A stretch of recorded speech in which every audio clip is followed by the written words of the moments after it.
Lord, patawad po. Gusto ko ng magbagong buhay. Ako po si Father Fiel Pareha at ito po ang ating segment, ang Daily Devotion, na kung saan tayo po ay magdarasal, magbabasa at magninilay kasama ng salita ng Diyos sa buong taon. Manalangin tayo. Sa ngalan ng Ama, ng Anak at ng Espiritu Santo. Amen. Halina, banal na Espiritu, liwanagan mo ang aming puso at isip, nang maunawaan at may sa buhay namin ng iyong salita. Amen. Our Bible passage for today is from the Gospel of St. Luke, chapter 15, verses 11 to 32, and I read it for you. Then Jesus said, "There was a man who had 2 sons. The younger of them said to his father, 'Father, give me the share of the property that will belong to me.' So he divided his property between them. A few days later, the younger son gathered all he had and traveled to a distant country, and there he squandered his property in dissolute living. When he had spent everything, a severe famine took place throughout that country, and he began to be in need. So he went and hired himself out to one of the citizens of that country, who sent him to his fields to feed the pigs. He would gladly have filled himself with the pods that the pigs were eating, and no one gave him anything. But when he came to himself, he said, 'How many of my father's hired hands have bread enough and to spare, but here I am dying of hunger. I will get up and go to my father, and I will say to him, Father, I have sinned against heaven and before you. I am no longer worthy to be called your son. Treat me like one of your hired hands.' So he set off and went to his father, but while he was still far off, his father saw him and was filled with compassion. He ran and put his arms around him and kissed him. Then the son said to him, 'Father, I have sinned against heaven and before you. I am no longer worthy to be called your son.'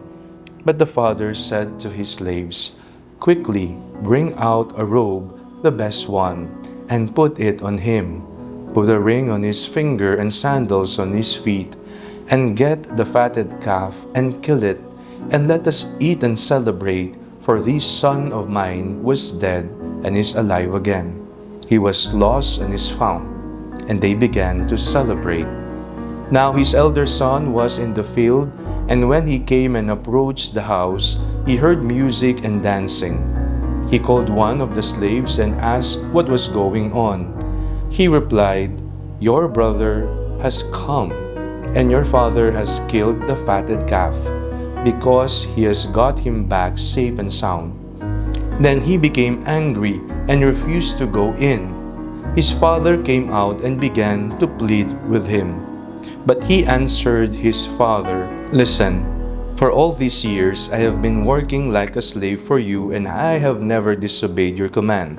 Yet you have never given me even a young goat so that I might celebrate with my friends. But when this son of yours came back, who has devoured your property with prostitutes, you killed the fatted calf for him.' Then the father said to him, 'Son, you are always with me, and all that is mine is yours. But we had to celebrate and rejoice, because this brother of yours was dead and has come to life. He was lost and has been found.'" Gusto nating bumalik sa Diyos. Gusto nating magbagong buhay. Ang pag-uwi ay isa sa matingkad na tema ng panahon ng Kwaresma. Uuwi tayo sa Diyos. Uuwi tayo sa Ama. Uuwi tayo mula sa ating paglulustay sa biyaya ng buhay na ipinagkaloob niya sa atin. Ngayong panahon ng Kwaresma, mas lalo nating nakikita ang ating sarili sa suwail na anak. Isang pangbabastos sa ama niya. Ang hingin niya ang kanyang yaman habang ito ay buhay pa. Pero dahil mabait, mapagmahal at maunawain ng kanyang ama, ipinagkaloob niya ang parte ng kanyang mana. Kinuha ito, ginasta, nagpakalayo-layo, pero nang maubos, nagkaroon ng taggutom at siya ay pumasok ng trabaho. Nahirapan siya ng husto. At nang mamulat siya sa katotohanan, gusto na niyang bumalik sa kanyang ama. Nakita natin ang larawan ng ama, hindi nagalit, hindi nagrason, hindi nagsisigaw, kung hindi tumakbo siyang lumapit, niyakap ang kanyang suwail na anak, pinaghanda pa. Ngayong panahon ng Kwaresma, damhin natin ang yakap ng ama. Ang yakap na hindi nagagalit, isang yakap na hindi nagrarason pa, kung hindi isang yakap na nagsasabing, tuloy ka, bahagi ka ng aking buhay, bahagi ka ng aking puso, anak kita, pinapatawad na kita.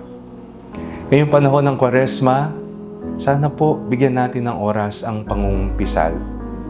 Ang pangungumpisal ay isang konkretong gawain upang humingi tayo ng kapatawaran sa Ama sa lahat ng mga kasalanan na ating ginawa sa buhay.